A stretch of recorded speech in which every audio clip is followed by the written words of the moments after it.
Ako po si Elmer Corilla, operator ng Smart i3200 dito sa Sauyo. Nagamit ito ng 6 na araw na may 146 meters na run. Ito po ang printer head. Ang huling palit po nito ay October 2025. At ito naman ang cupping na may 90% good condition. Head clean.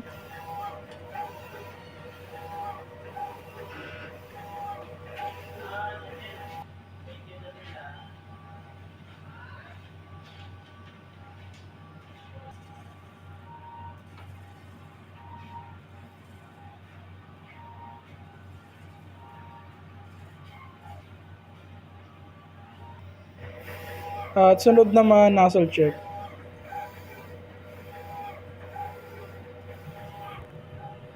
Good naman po ang output niya. Ito po ang ink tank, tama lang ang level. Ito naman ang AVR. Ito po ang waste tank, napalitan po ito noong Sabado.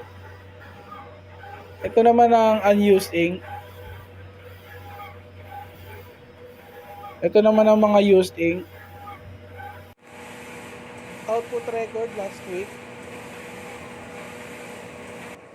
At ito naman ang na-consume last week.